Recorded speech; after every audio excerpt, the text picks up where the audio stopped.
Her mother told her she wasn't good enough, not pretty enough, not strong enough, not worthy of the family name. So they handed the wealthy marriage to her younger sister and shipped her off to marry a poor black single father in a town she had never heard of. A man they called beneath them, a man they laughed about over dinner, but what none of them knew, not her mother, not her sister, not even Clara herself, was that the man they had thrown her away to was someone the entire financial world quietly answered to, and by the time they found out, it was already far too late. What happens when the daughter a family discards is handed by accident to the one man alive who understands exactly what she's worth? Before we begin, drop a comment and let us know where in the world you're watching from tonight. The dining room smelled like roasted lamb and old money, or at least what Clara's mother wanted people to think was old money. The chandelier was a replica. The silverware was polished every morning, not because guests were coming, but because Margaret Davis believed that wealth was a performance and every detail had to be perfect, even when no one was watching. Clara sat at the far end of the table, her plate barely touched. Across from her, Vanessa was laughing at something on her phone, her blonde hair catching the light in that effortless way that always made Clara feel like she was sitting in someone else's house. Their mother stood at the head of the table. She never sat during announcements. Sitting was for conversations, standing was for verdicts. "I've been in contact with the Harrison family," Margaret said, smoothing the front of her cream blouse. "Richard Harrison's son, William, is looking for a wife, and I've arranged for one of you to meet him this Saturday." Vanessa looked up from her phone, her eyes sharpening the way they always did when money entered the room. "The Harrisons? They own half the commercial real estate in the city. Mom, that's incredible." Margaret smiled, the kind of smile she reserved for moments when her plans were falling into place. "William is 29, educated at Yale. His family has been in the social register for 3 generations. This is the kind of opportunity that doesn't come twice." Clara looked at her mother. She already knew the answer, but something in her still hoped. "Which one of us?" she asked. Margaret didn't even glance in her direction. She kept her eyes on Vanessa. Vanessa, obviously. The word obviously landed on Clara's chest like a stone dropped from a height. Not because it was cruel, but because it was casual. There was no hesitation, no consideration. Just a fact of nature like gravity or weather. "You'll wear the navy dress," Margaret continued, fully turned toward Vanessa now. "I'll schedule a hair appointment for Friday, and we need to talk about your conversation topics. The Harrisons are old-fashioned. So nothing too political, nothing too. What about me?" Clara's voice came out quieter than she intended. Margaret finally turned. She looked at Clara the way someone might look at a stain on an otherwise clean tablecloth, with mild irritation and the quiet confidence that it could be dealt with. "I've made separate arrangements for you, Clara." Something about the way she said separate arrangements made Clara's stomach tighten. Not separate as in different, separate as in lesser. "There's a man in Millfield, a town about 4 hours south. He's looking for a wife, and I've agreed on your behalf." Clara blinked. "You agreed without asking me. I didn't need to ask you. This is what's best for everyone. Who is he?" Margaret waved her hand, the gesture small and dismissive. "His name is Marcus Thompson. He's a single father, 1 child. He lives modestly." Vanessa let out a short laugh, not a mean one. Worse, a pitying one. "Wait," she said, leaning forward. "Is he the one Aunt Linda mentioned? The black guy in that little nowhere town?" Margaret's jaw tightened, but she didn't correct her. She simply redirected. "The arrangement is practical. He needs a wife. Clara needs stability." "It works." Clara's hands were flat on the table now. "You're sending me to marry a stranger in a town I've never been to, a man I've never met, because I'm not good enough for the Harrisons." Margaret's eyes hardened, not with anger, but with efficiency. "Clara, let's not make this dramatic. You spent 2 years barely able to get out of bed. Your health is fragile. Your appearance is... Well, let's just say the Harrisons expect a certain standard. Vanessa meets that standard. You don't. That's not cruelty. That's honesty." The words should have hurt more than they did. But Clara had been absorbing cuts like this since she was 15, when her autoimmune condition first surfaced, and her mother began treating her like a piece of furniture that no longer matched the room. Every flare-up, every hospital visit, every month she spent too exhausted to leave the house, Margaret had catalogued all of it not as suffering but as depreciation. Clara was damaged goods, and damaged goods got sent to the clearance shelf. Vanessa stood and walked over to Clara. She put a hand on her sister's shoulder, a gesture that might have looked like comfort from a distance. But up close was something else, a closing statement. "Don't think of it as a downgrade, Clara. Think of it as a fresh start, less pressure, no one watching. You can just be ordinary." She lowered her voice as if sharing a secret. "Besides, I looked him up. The guy's got nothing, lives in a 2-bedroom house, drives a truck probably older than I am, a single black dad in a dead-end town. That's not exactly the future mom planned for either of us. Vanessa, I'm just saying what everyone's thinking." No, Clara said, her voice steady now. You're saying what makes you feel taller. Vanessa's smile flickered. For a fraction of a second, something real crossed her face. Not guilt exactly, but recognition, the look someone gets when they hear their own voice played back and don't like the sound. Then it was gone. She straightened and turned toward the hallway. But before she disappeared around the corner, she said something Clara would remember for months. You know I didn't choose this either. Mom picked me for the Harrisons. She picked you for Millfield. Neither of us got to decide. The only difference is my cage is prettier than yours. And then she was gone. Clara sat alone at the long table, staring at the replica chandelier, wondering when her family had started treating love like a transaction and daughters like currency. She spent the next 3 days doing something she hadn't done in years. She sat with the decision, not fighting it, not crying about it, just sitting with it the way you sit with a diagnosis you already suspected but hoped wasn't true. She packed one suitcase. She didn't pack anything her mother had bought her. On the morning she was supposed to leave, Margaret stood by the front door holding a cup of coffee, watching Clara load the car. She didn't offer to help. She didn't hug her. She simply said, "Millfield isn't the end of the world, Clara. It's just not the beginning we hoped for." Clara closed the trunk. She looked at her mother, really looked at her, and saw for the first time not a villain, but a woman who had built her entire life on appearances and was now too deep to climb out. Margaret Davis didn't hate her older daughter. She simply couldn't afford to love something that didn't increase her value. "Goodbye, Mum," Clara said. Margaret sipped her coffee. "Call when you get there. I want to know you arrived safely." It was the closest thing to tenderness she had offered in years, and Clara knew it. She also knew it wasn't enough. It hadn't been enough for a long time. She got in the car. She didn't look back. The drive to Millfield took 4 hours and 12 minutes. Clara counted, because she had nothing else to do. She didn't play music. She just drove, watching the landscape change from manicured suburbs to strip malls to open highway to something quieter. Farmland giving way to forest, billboards growing fewer, the sky opening up like someone had pulled back a curtain. Millfield wasn't what she expected.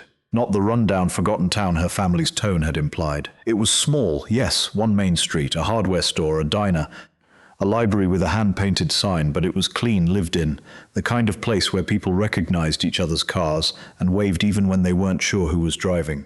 Clara pulled up to the address her mother had given her. A white 2-bedroom house with a front porch, a small yard and a truck in the driveway, dark blue, older model but well-maintained. There were flowers along the walkway. Not expensive flowers, just marigolds and daisies planted in a neat row by someone who cared enough to kneel in the dirt. She sat in the car for a full minute, gripping the wheel. This was it. The man her family had decided was her level, the life they believed was all she deserved. She got out. The front door opened before she reached the porch, and the man who stepped out was not what she had prepared herself for, not because he was tall, though he was, not because his presence was striking, though it was, but because of the way he looked at her. There was no hunger in it, no pity, no sizing up. He looked at her the way you look at someone you have been expecting, calmly, with patience, as if he already understood that this moment was hard for her and was giving her space to breathe through it. "Clara." His voice was low and even, the kind of voice that didn't need to be raised to fill a room. "Yes, I'm Marcus." He extended his hand. Not a hug, not a step too close. Just a hand, steady, open, waiting. She shook it. His grip was firm but not forceful, his palm warm. "Come in, Lily's been asking about you all morning." Clara followed him inside. The house was small but immaculate. Bookshelves lined the living room walls, not decorative books chosen for their spines, but real, red books with creased covers and dog-eared pages. History, philosophy, finance, poetry. There was a child's drawing taped to the refrigerator, a stick-fat family of 3, one of them labeled Dad in crooked letters. The third figure had no label, and then she saw her. Lily was 5 years old, with dark brown skin, wide, curious eyes, and braids someone had done with obvious care. She sat on the living room floor with a coloring book, but she had stopped coloring and was staring at Clara with the unfiltered intensity only children possess. Part curiosity, part judgment, entirely honest. "Hi," Clara said. Lily didn't respond. She looked up at Marcus. "It's okay, baby girl," Marcus said softly. "This is Clara. She's going to be staying with us." Lily considered this with the seriousness of a diplomat reviewing a treaty. "Does she like waffles?" Marcus looked at Clara. The corner of his mouth moved, not quite a smile, but close. "Do you like waffles?" he asked. And for the first time in longer than she could remember, Clara felt something that wasn't dread or obligation or the weight of being someone's disappointment. She felt the beginning of something honest. "I love waffles," she said. Lily went back to coloring, and just like that, without ceremony, without a single chandelier in sight, Clara's new life began. The first week in Millfield moved slowly, the way time does when every sound is unfamiliar. Clara slept in the guest room, a small space with a single window facing the backyard and a quilt washed so many times it felt like silk. Marcus hadn't called it her room. He'd said, "This is where you'll sleep, make it whatever you want." She hadn't made it anything yet. She was still learning how to breathe in a house where no one was watching to see if she breathed correctly. Marcus had a routine, and it was precise. He woke before sunrise. By the time Clara came out each morning, Lily was already dressed, her braids freshly retied, breakfast on the table, not elaborate. Eggs, toast, fruit, sometimes oatmeal with cinnamon, but everything laid out with a quiet intentionality Clara wasn't used to. In her mother's house, meals were performances. Here they were just meals, made with care, eaten without judgment.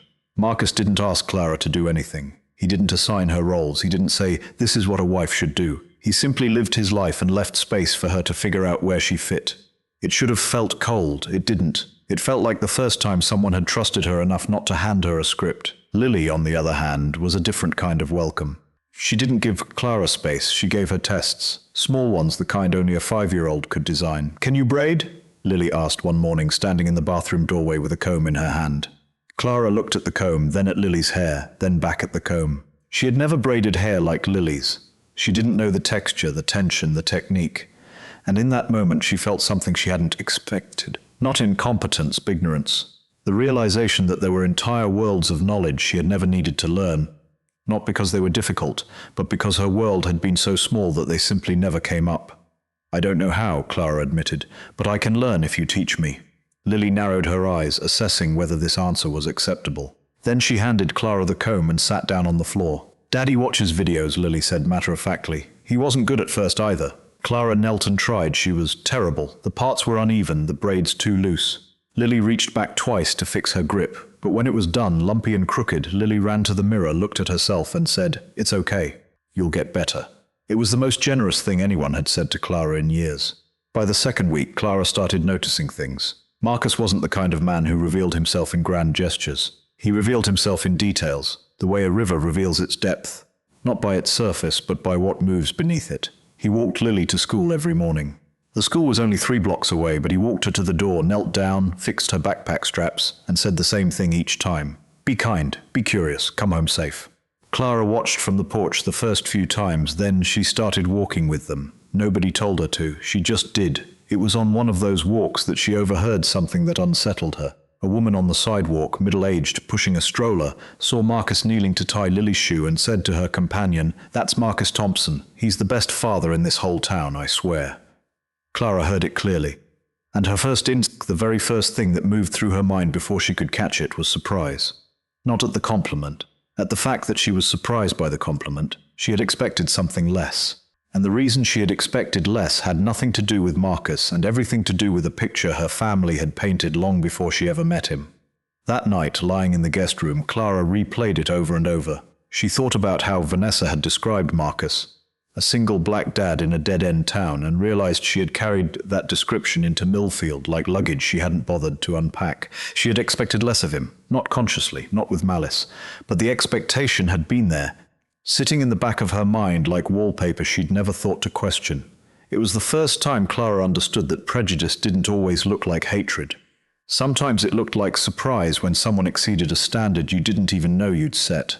3 weeks in, something happened that Clara couldn't explain. She was on the porch reading while Lily colored beside her. Marcus was inside. His phone rang. She heard it through the screen door. She didn't mean to listen, but the walls were thin. Marcus answered the way he always answered. "This is Marcus."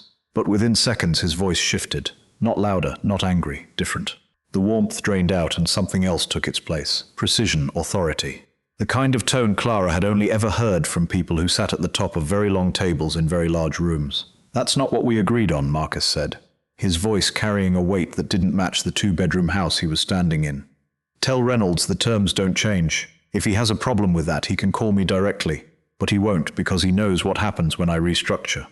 Clara's hand stopped on the page. She looked at Lily, who hadn't reacted at all, as if this was something she'd heard 1,000 times. Marcus came back outside a few minutes later, his face calm again, the warmth returned like a man putting on a familiar coat. "Everything okay?" Clara asked. "Old work," Marcus said. He sat down beside her and picked up one of Lily's crayons. "Nothing that matters here." He started coloring a butterfly. Lily corrected his color choice. Butterflies aren't grey, Daddy, and the moment dissolved into something ordinary, but Clara filed it away, the voice, the name Reynolds, the word restructure. They didn't fit the life she was seeing, and she was beginning to suspect that what she was seeing wasn't the whole picture. The following Saturday, Marcus took Clara and Lily to the farmer's market.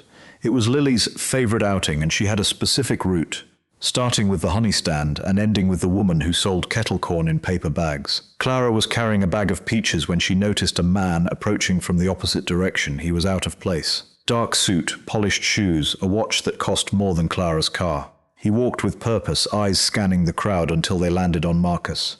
The man stopped. His posture changed immediately. Shoulders back, chin slightly lowered, the subtle body language of someone recognizing authority. He crossed the remaining distance quickly and extended his hand. "Mr. Thompson, I didn't expect to see you here. I was driving through on my way to Charlotte and—" "Not today, David." Marcus shook the man's hand, but his tone was polite and final, the kind of tone that closed a conversation the way a period ends a sentence. The man nodded. "Of course. My apologies." He glanced at Clara, then back at Marcus, and something in his expression shifted. Not curiosity, but deference, as if he were making a mental note to remember her face. "Enjoy your weekend." He walked away without another word. Clara watched him go. She looked at Marcus, who was already turning back to Lily. "Who was that?" she asked. "Someone from a long time ago," Marcus said. And then he smiled at Lily and said, "All right, kettle corn it is." Clara didn't push, but she noticed he hadn't said the man was a friend. He hadn't said colleague. He had said someone from a long time ago, and the man had called him Mr. Thompson with the kind of respect people usually reserve for courtrooms and boardrooms. A month passed, then two. Clara stopped counting the days. She started volunteering at the libraries twice a week, helping with the children's reading program. She learned to braid Lily's hair properly. Still, not as well as Marcus, but close enough that Lily stopped correcting her. She cooked some nights and Marcus cooked on others, and they fell into a pattern that wasn't romantic yet, but was something just as rare: mutual respect between two people who hadn't asked for each other, but were learning not to regret it. She also started to see Marcus more clearly. He wasn't quiet because he had nothing to say. He was quiet because he'd learned that most people talked to fill space, and he preferred to leave it open. He read every night after Lily went to bed, thick books about economic systems and global markets, things Clara wouldn't have expected on the nightstand of a man in a small-town two-bedroom house. One evening she walked past his door and saw a letter on the desk, heavy paper, formal letterhead, the logo of a corporation she recognized. The letter was addressed to Marcus, and the opening line used the word chairman. She saw it for only a second before she looked away. But the word stayed with her. She didn't ask. Not because she wasn't curious, but because she was beginning to understand something about Marcus. He would tell her when he was ready, and pushing him would only prove that she valued information more than trust. Clara was folding laundry when her phone rang. Vanessa. They hadn't spoken since Clara left. "Clara, I need to talk to you." Vanessa's voice was different. The polish was still there, but underneath it something was cracking. "About what?" "The Harrisons." Vanessa exhaled sharply. "It's not what I thought it was going to be." Clara sat down on the edge of the bed. She didn't say, "I told you so." She didn't feel any satisfaction. She just listened. "William's family is broke, Clara. Actually broke. The house, the cars, the country club membership, it's all leveraged. They're drowning in debt. They married William off to me because they needed access to our family's assets, Mom's assets, whatever's left." Clara closed her eyes. She thought about the night at the dining table, the dress, the social register, 3 generations of prestige that turned out to be 3 generations of smoke. "I'm sorry, Vanessa. Don't be sorry. Just don't tell Mom yet. I can fix this. I just need time." Clara wanted to say that some things couldn't be fixed by performing harder, but she knew Vanessa wasn't ready to hear it. So she said, "Okay," and the call ended, and Clara sat in the small guest room of a 2-bedroom house in Millfield and thought about how strange it was that the life her family had called a punishment was turning out to be more real than the one they had called a reward. The visit came without warning. That was Margaret's style. Arriving unannounced was a power move, a way of saying, "I don't need your permission to be in your life." Clara was in the front yard with Lily, planting new marigolds when the silver sedan pulled up to the curb. Margaret stepped out first, sunglasses and a linen blazer, looking at the house the way a health inspector looks at a restaurant, searching for violations. Vanessa got out of the passenger side, arms crossed, her face tight with something that might have been embarrassment or anger or both. Clara straightened, wiped the dirt from her hands and walked to the curb. "Mom, Vanessa, you didn't call." "I didn't realize I needed an appointment to visit my own daughter," Margaret said. She took off her sunglasses and looked past Clara at the house, the yard, the truck. Her expression was the kind of neutral that was worse than disgust. It was dismissal. Everything she saw confirmed everything she already believed. Vanessa stayed quiet at first. She looked thinner than the last time Clara had seen her. The old confidence was gone, replaced by something brittle. Marcus came out to the porch. He didn't rush. He walked out the way he walked everywhere, steady, unhurried, present. "Welcome," he said simply. Margaret looked at him the way she might look at a waiter who had seated her at the wrong table politely, but with the clear understanding that this arrangement was temporary. "You must be Marcus. Thank you for taking care of Clara." The way she said it, taking care of Clara, made it sound like Clara was a package that had been dropped off, not a person who had chosen to stay. Marcus didn't react. He held the door open. "Come inside. I just made coffee."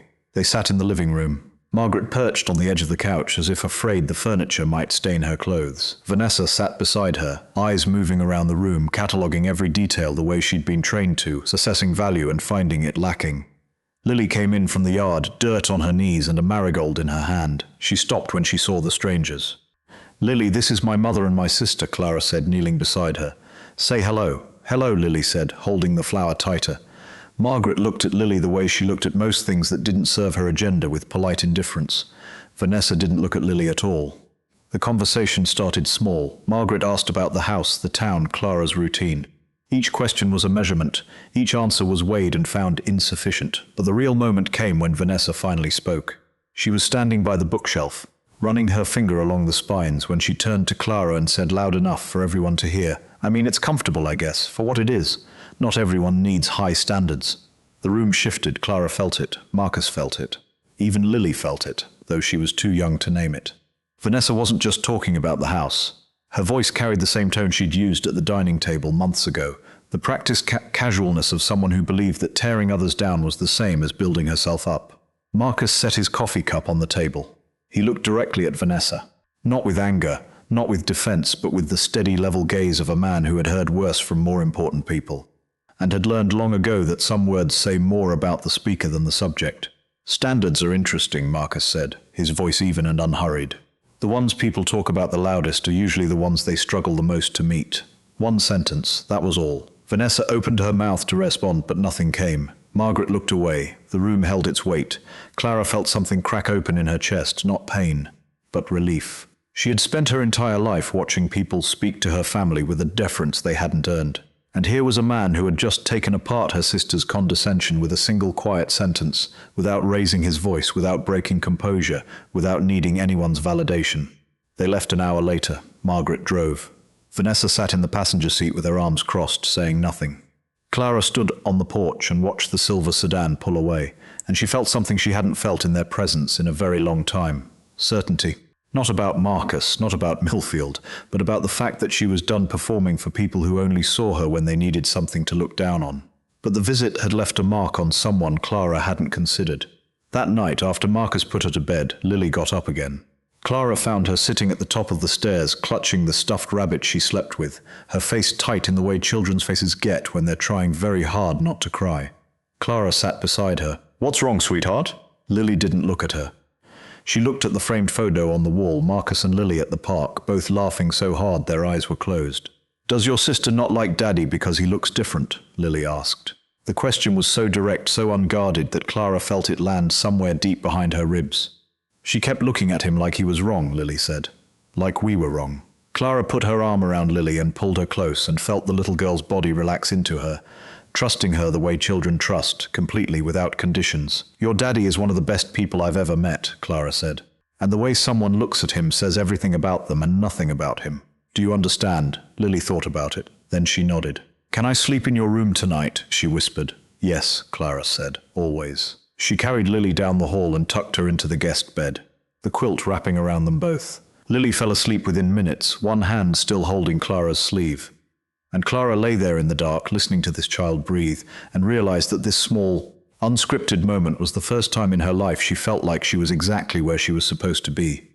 Margaret's final move came 3 weeks later, a phone call early morning before Marcus left for Lily's school walk. "Clara, we need to discuss your grandmother's trust." Clara's stomach dropped. She knew about the trust. Grandma Louise, her mother's mother, had set it aside before she passed. It wasn't a fortune, $50,000 held in a trust with Clara's name on it. Grandma Louise had been the only person in the family who looked at Clara without measuring her.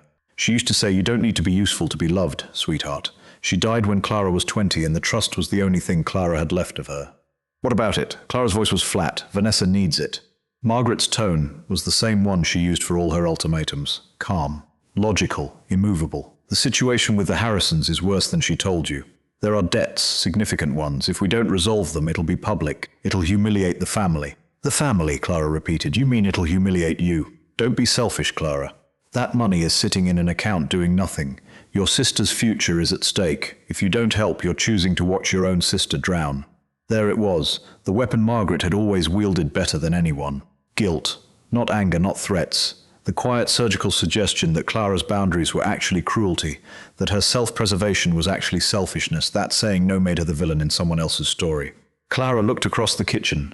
Marcus was packing Lily's lunch, apple slices, a turkey sandwich, a juice box. He hadn't looked up.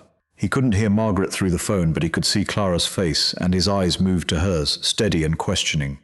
Clara turned away. She walked to the back porch and sat on the step. If I sign it over, Clara said, I want you to understand something. This is the last thing I will ever give this family. Not because I hate you, but because I'm done being the person you take from. Don't call again. Don't visit again. This is where it ends. Margaret was quiet for a moment. When she spoke, her voice carried no emotion at all. I'll have the papers sent to you by Friday. The papers arrived on Thursday. Clara signed them at the kitchen table while Lily was at school. Her hand didn't shake. She didn't cry. She wrote her name on the line and felt the last thread connecting her to the Davis family snap. Not with a dramatic sound, but with the quiet finality of a door closing in an empty house. Marcus came home that afternoon and found Clara on the porch staring at the marigolds. He sat beside her. He didn't ask what happened. He waited. I gave away the last thing my grandmother left me, Clara said. The only person in my family who ever loved me without conditions, and I just signed away the only piece of her I had left. Marcus looked at the yard, the flowers, the late afternoon light. My mother used to tell me something, he said. She said people will try to make you believe that holding on is strength, but sometimes the strongest thing you can do is open your hand and let it go. Clara looked at him. Is that why you live here? In this small house? In this small town? You let something go? Marcus didn't answer right away. He leaned forward, elbows on his knees, hands clasped. Lily's mother left when Lily was 8 months old, he said. It was the first time he had ever mentioned her. She wasn't a bad person, but she couldn't handle the way people looked at us. The stares, the assumptions.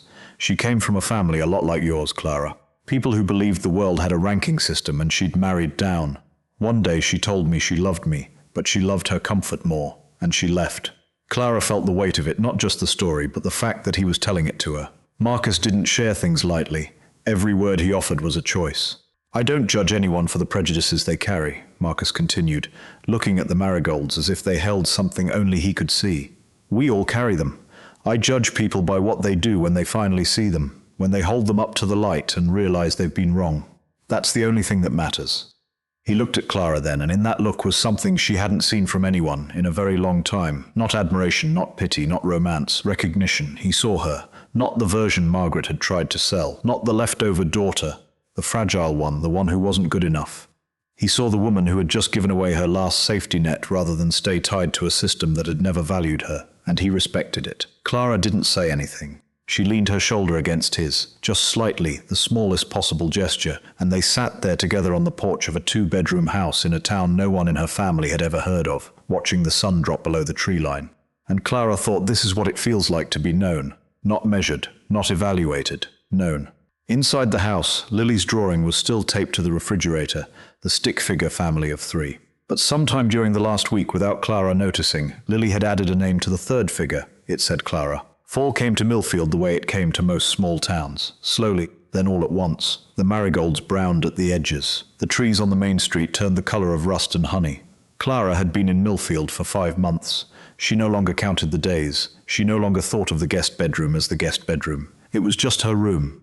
The room with the quilt and the window, and more often than not, a 5-year-old asleep beside her. Clara was at the library on a Tuesday when her phone buzzed. A text from a number she didn't recognize. It's Vanessa. I'm outside your house. I didn't know where else to go. Clara left the library without finishing her shift, drove the 3 minutes home and found Vanessa sitting on the front porch steps, a single suitcase beside her. No Margaret this time. No silver sedan waiting at the curb. No sunglasses. No linen blazer. Just Vanessa, thinner than the last time, her hair pulled back in a way that looked less like a style and more like she hadn't cared enough to do anything else. Clara sat down beside her on the step. She didn't invite her inside. Not yet. William left, Vanessa said. Her voice was stripped of its usual polish, like a wall after the paint had been scraped off. The Harrisons filed for bankruptcy, the house is gone, the cars were repossessed, and William just left, took what was left in the accounts and disappeared. His family won't return my calls. Clara listened. She felt something, but it wasn't satisfaction. It was the dull ache of watching something you predicted come true and wishing you'd been wrong. What about Mom? Clara asked. Vanessa let out a breath that wasn't quite a laugh. Mom told me to figure it out. She said I was the one who married him, so I was the one who needed to fix it. Those were her exact words. You made your bed, Vanessa. Clara recognized the script. Margaret had used it on her too, in different words on a different day. The language of a woman who saw her children as investments and wrote off the ones that stopped performing. I'm sorry, Clara said, and she meant it. Vanessa looked at the house, the white walls, the small yard, the dark blue truck, and something shifted in her face. Not contempt this time, something closer to confusion, as if the world she had built her entire identity on had crumbled, and the world she had dismissed was still standing, and she didn't know how to make that make sense. I did everything right, Clara. Vanessa's voice cracked on the last word, and Clara realized she had never heard her sister's voice crack before. Not once. I wore the right clothes. I married the right man, I said the right things, I was everything they told me to be. And I still ended up with nothing. Clara looked at her sister and saw for the first time not the polished weapon Margaret had sharpened, but the girl underneath. The girl who had been told since childhood that her worth was conditional, that love was earned through performance, and who had believed it so deeply she had never stopped to ask whether the system itself was broken. You didn't end up with nothing because you did something wrong, Vanessa, Clara said quietly. You ended up with nothing because you built everything on something that was never real. Vanessa's chin trembled. She pressed her lips together, fighting the collapse Clara could see building behind her eyes. I know you think I should apologize to him, to Marcus. But I can't just turn off how I was raised, Clara. I can't just undo 28 years of. I'm not asking you to undo anything, Clara said. I'm telling you what I learned. The things we were taught, the rankings, the categories. The idea that some people are worth more than others based on how they look or where they come from. That's not truth. That's fear dressed up as tradition. And it cost me years of my life. It cost you your marriage. At some point, Vanessa, you have to decide whether you want to keep carrying it or put it down. Vanessa didn't answer. She sat on the porch step of a house she had mocked 5 months ago, holding a suitcase full of whatever she had managed to grab before the life she'd been promised evaporated. Clara didn't push. She had learned from Marcus, from Lily, from the quiet rhythm of this town that some truths need time to land. You can't force someone to see what they're not ready to look at. Clara stood and opened the front door. You can stay tonight, she said. We'll figure out the rest tomorrow. Vanessa picked up her suitcase and walked inside without saying thank you. But the way she crossed the threshold carefully, almost reverently, as if she was entering a place that had earned something she hadn't yet given it, told Clara everything she needed to know. The charity event happened in late October. Millfield held one every year. Not the kind of gala Margaret would have understood, with champagne towers and designer gowns, but a community gathering at the town hall, organized by local businesses to raise money for the county hospital and the children's programs at the library. Clara had helped plan it, spending weeks designing reading kits for the children's auction. What she didn't know, what no one in Millfield seemed to know, was that this year's event had drawn attention from outside the town. A delegation from the city had requested seats. 3 journalists had registered.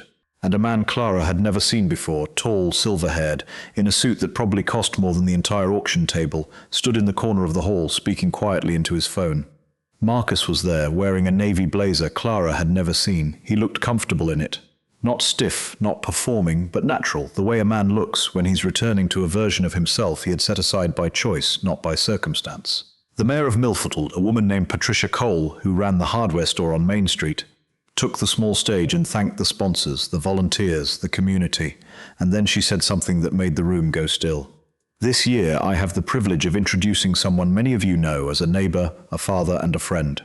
But what most of you don't know, what he asked us not to share until he was ready, is that the man who has been quietly funding our hospital expansion, our school renovation, and our library programs for the last 7 years is standing in this room tonight. Clara felt her breath catch. Marcus Thompson, Patricia continued, is the founder and majority owner of Ashford Capital, one of the largest private investment firms in the country. He has given more than $40 million to communities like ours, anonymously, because he believed the work mattered more than the recognition. Tonight, he's asked to say a few words. The room didn't gasp. It didn't erupt. It went quiet, the kind of quiet that happens when people are rearranging everything they thought they knew about someone they saw every day. Clara stood near the back, her hands at her sides, her heart beating in a way she could feel behind her ears. She looked at Marcus as he stepped onto the stage, and she thought about every detail she had filed away without fully understanding. The phone call to Reynolds, the letter with the word chairman, David in his dark suit at the farmer's market, calling him Mr. Thompson with the posture of a man addressing his superior. Every piece now clicked into place, not with the shock of a twist, but with the quiet clarity of something that had always been true and was only now being said out loud. Marcus stood at the podium. He didn't grip it. He didn't lean on it. He stood the way he always stood, balanced, present, still. I moved to Millfield 6 years ago because I wanted my daughter to grow up in a place where people are known for who they are, not what they have, he said. I've spent most of my career in rooms where value is measured in portfolios and market share, and I've spent most of my life in a world where people who look like me are measured by something else entirely. Assumptions, stereotypes, categories that were built before any of us were born. The room was silent, not uncomfortable, the silence of people listening. I came here to give Lily something different, and along the way, this town gave me something I didn't expect. The chance to meet someone who reminded me why any of it matters. He looked at Clara, not at the room. At her. A few years ago, I funded a medical assistance program through my foundation. One of the recipients was a young woman with an autoimmune condition whose family had written her off as a burden. She was the only person in 3 years of that program who wrote a letter, not asking for more, not complaining about the process, but thanking us for believing she was worth helping. She wrote, "I don't know who you are, but you made me feel like I deserve to get better." That letter stayed on my desk for 2 years. Clara's vision blurred. She didn't wipe her eyes. She let the tears fall. When word reached me that the same young woman was being pushed into an arranged marriage, discarded by her family because she didn't meet their standard of perfection, I made a decision, not out of pity, not as charity, but because I had seen her character in a single letter, and I wanted to know if the person who wrote those words was real. I offered myself as the arrangement, and I promised myself that if she wanted nothing to do with me, she would be free to walk away with everything she needed, and owe me nothing. He looked at the room again. His voice didn't waver, she stayed. And she is more real than anyone I have ever met. And the family that threw her away, the people who measured her worth by her appearance, her health, her willingness to perform, they made the biggest miscalculation of their lives. Because the woman they called not good enough is the most extraordinary person in any room she walks into. And the man they called beneath them is standing on this stage to tell you that human worth has never, not once in the history of this world, been determined either by the color of a person's, the size of their house, or the name on their bank account. The room rose, not with noise, but with something deeper, the sound of people standing, of chairs pushing back, of applause that came not from obligation, but from recognition. Clara didn't move. She stood at the back, tears running down her face, and understood fully, completely, for the first time, what had happened. She hadn't been discarded. She had been found, not rescued, found, by a man who had seen her at her lowest and decided she was worth knowing, not because of what she could offer, but because of who she already was. Vanessa left the next morning. She stood by the front door with her suitcase, her face unreadable. Clara walked her to the curb. "I don't know what to do with everything I heard last night," Vanessa said, her voice small. "Not performed, not polished, just small. You don't have to know yet," Clara said. Vanessa looked at the house one more time. Then she looked at Clara, really looked at her, maybe for the first time in their entire lives. "I spent my whole life believing I was the lucky one," she said, "the chosen one, the one who got the better deal." She shook her head slowly. "I was wrong about everything." Clara didn't argue. She didn't comfort her. She simply said, "Now you get to decide what happens next, without Mom choosing for you, without anyone telling you who to be. That's not a punishment, Vanessa. That's the beginning." Vanessa picked up her suitcase. She didn't hug Clara. She wasn't there yet. But she nodded, a small, tight nod, and walked away down the sidewalk. And Clara watched her go, and for the first time felt no anger toward her sister, only the hope that somewhere eventually Vanessa would find what Clara had found. Not wealth, not status, but the simple radical experience of being valued for something real.